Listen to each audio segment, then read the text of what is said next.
Yeah, so she's a 2000-ish MXZ Rotax 800 twin. She's got some good power. Gets me to the beer store, you know.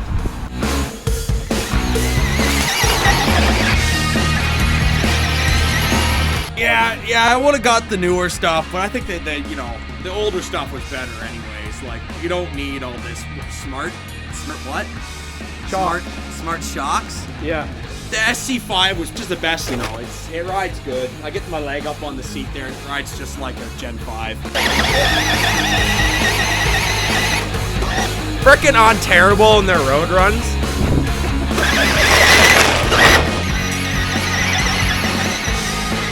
Is it faster than the Gen 5 850? All I could say is bus lengths, dude. Oh, she'll take her up to 200 kilometers per hour. It'll keep up to everything.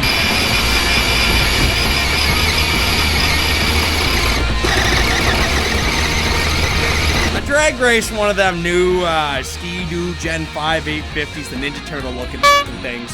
And yeah, I can walk her, dude, and see anything but the snow flap. This was the fastest sled out there at the Lodge Sessions drag race this year.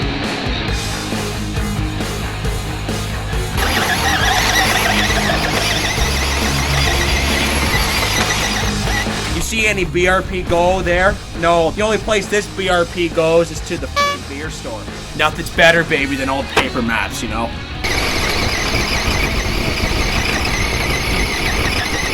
Yeah, those Rider Ford sleds are all just a bunch of crap. I prefer to sit back, legs stretched out, arms stretched out, and just hanging on. Hanging skis, buddy.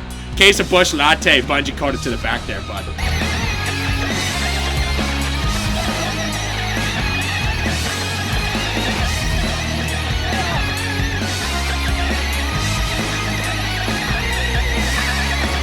This is the best they ever did. Actually, you know, I heard on the Facebook group of a part of ZX that was telling me that they actually discontinued the ZX because it was too good, too reliable.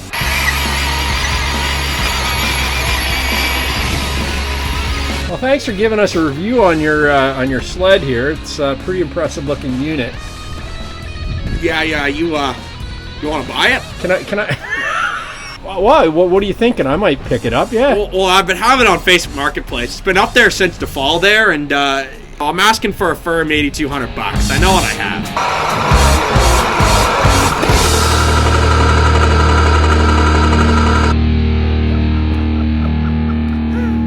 Oh man.